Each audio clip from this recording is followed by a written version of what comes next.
This is Newswatch at 11. Well, it was a busy morning of digging out for many residents as Mother Nature brought more than 15 centimeters of snow to our region. There were no major collisions, but for drivers, it was a slower than usual commute. Here's more in this report. Now, here's our satellite radar map. It doesn't look like anything's happening right now, but that is going to change because we do have a low pressure system that's starting southwest of us, and that's going to be making its way towards our area starting tomorrow. By this morning, everything was covered in snow and it looked like a winter wonderland, but it wasn't fun and games for everyone. Rather chilly day here in Kingston, as we did see a bit of clouds, but not any snow. That's going to come tomorrow and later on in the week. Today there are highs reaching around -6, feeling more like -10 here in Kingston with the wind chill. And overnight we're going to see a low of -12. We are going to see some cloud coverage and a 60% chance of flurries, estimating to about 1 centimeter of snow. Well, it looks like the snow has already started falling, but don't worry, we're not going to get a lot tonight. Going down to -8, and there's going to be about 1 centimeter of scattered flurries this evening. And then tomorrow, high of -2, and there will be scattered flurries throughout the day, going about 5 centimeters is what we're going to see. And it is going to be windy, anywhere from 40 to 60-kilometer winds. Tonight, we will be going down to a low of 12 degrees. We will see some partly cloudy skies. And then tomorrow, we will be waking up to the same degrees, around 12 degrees in the morning if you're up around 7 a.m. But it should warm up to around 22 degrees again tomorrow with partly cloudy skies. Well, it is a little chilly out here right now. This weekend we could see some messy conditions as we see a system coming from the south, bringing us some rain as well as some snow, as well as some heavy winds. So tonight we'll be going down to a low of 18 degrees. We will see a 60% chance of showers this evening. Then after midnight there is a risk of a thunderstorm. According to the Farmer's Almanac, Ontario is in for a very cold winter with significant snowfalls. So don't put your shovel away quite yet. Maegen Kulchar, CKWS Newswatch, Kingston. Well, it looks like it's not going to be a very snowy weekend, but it is going to be a cloudy weekend. As you can see right now, there's just a few flurries out here, and that's what you're going to be seeing as we go into this evening. Well, this weekend there's a lot of outdoor activities going on around Kingston, and the weather is going to be great for it. Tonight going down to a low of 18 degrees, just a 40% chance of rain and thunder showers this evening. After a quick glimpse out the window this morning, many people, and maybe some pets, thought the snowstorm was going to pass us by. But those hopes were dashed by mid-morning with the first sight of flurries. It started out light, but as the day went on, not only did the snow intensify, so did the wind. It's very depressing. I was looking forward to summer maybe starting to finally come here, and now to see this, it's kind of makes me sad. This satellite radar map sums up the day. Up to 25 centimeters of snow and wind gusts to 70 kilometers per hour, causing whiteout conditions.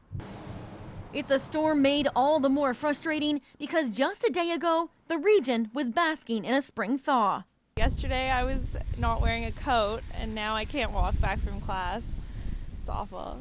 This could very well be the last winter storm of the season.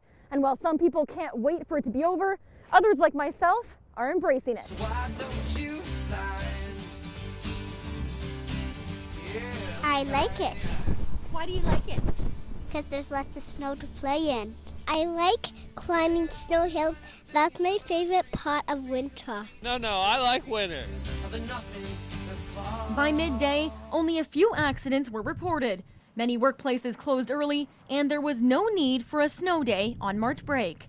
But there may be a bright side to this March madness. Temperatures are expected to rise into the plus zone for the weekend. Maegen Kulchar, CKWS Newswatch, Kingston. For some, the idea of being stranded on an island doesn't sound too bad. But for residents of Howe Island, it's not their idea of fun. I went into town yesterday and I couldn't get back on the island. It's very frustrating once you're on this side. High winds and icy conditions forced both the smaller township ferry and the larger county ferry to remain docked between Friday and Monday, leaving most islanders stranded. There's been some shifting ice going back and forth on the route that the ferry uses, and so some of that ice has been lodged underneath the dock, and the boat can't get close enough to the dock to be able to get vehicles on safely. The Ministry of Transportation has brought in a backhoe to remove massive ice chunks on the main crossing. But many residents blame the service disruption on a bubble system, which they claim is broken. But the MTO says that's not the case. The bubble system would actually not be effective in the case from this past weekend because of the shifting ice. It wouldn't be able to remove that ice, right? It removes like a freeze over top of the regular road. Even though the county-run ferry resumed operations today, islanders remained frustrated with the sporadic service, which limits their access to groceries, gas, or emergency services. We're totally relying on going off the island for supplies. People with necessities, probably heat, oil, propane they need, or anybody with medical attention for nurses or need some medical attention to go into the hospital, it makes it very, very hard. Over the past few days, many people were eager to get on or off the island. They decided to make the trek across the frozen ice, either by walking or taking snowmobiles. I walked across today because the ferry wait is way too long, and I got to get in town to get work done and meetings to attend. What is normally a 7-minute crossing time is now taking 15 to 45 minutes for commuters as they wait for ice to be removed from the docks. It may be a lengthy commute, but it's one that residents are happy to have restored for now. But winter is far from over. Maegen Kulchar, CKWS Newswatch, Kingston.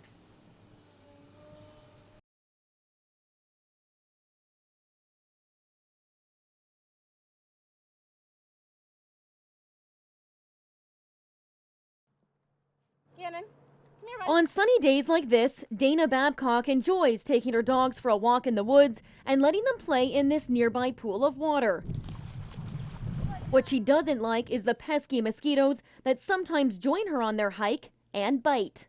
Probably the fact that they're drawing blood and that it's itchy and you don't know they can carry diseases and stuff too. According to the Cataraqui Conservation Authority, this summer we are expected to have a higher production of mosquitoes in the area, mainly because of the high number of standing pockets of water that are being sustained by the rain. Backyards are notorious for bird feeders and little cups of water and things like that that are ideal breeding grounds.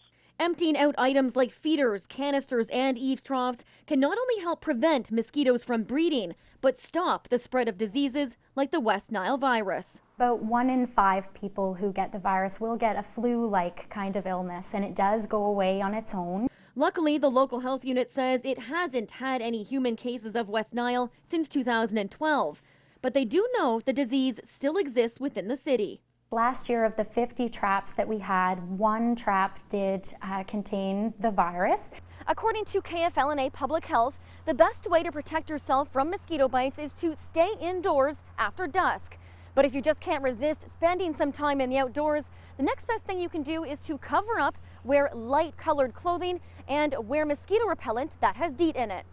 Something Babcock has to do every time she takes her dogs out. I've got busy dogs and they need to get out every day, so whether the mosquitoes are good or the mosquitoes are bad, we're going to be out in the woods. Maegen Kulchar, CKWS Newswatch, Kingston.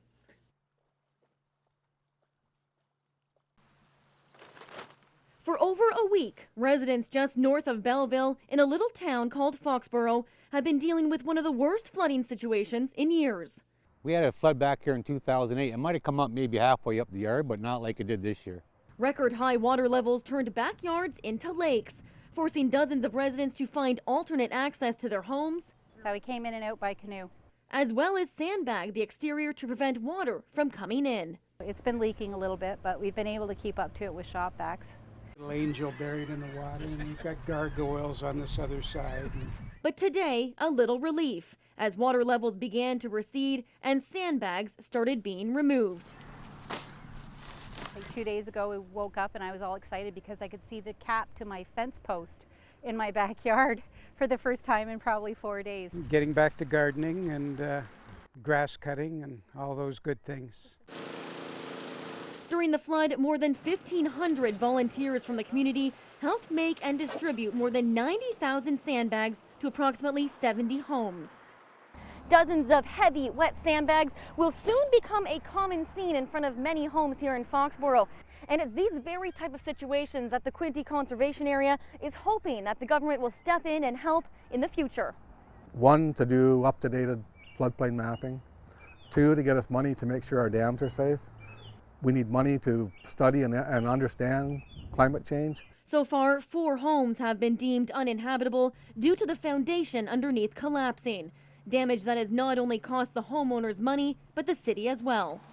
Many residents are looking to the province for help. It would be really good if somehow that they could come up with some ideas and some funding to maybe prevent this from happening again. Maegen Kulchar, CKWS Newswatch, Foxborough.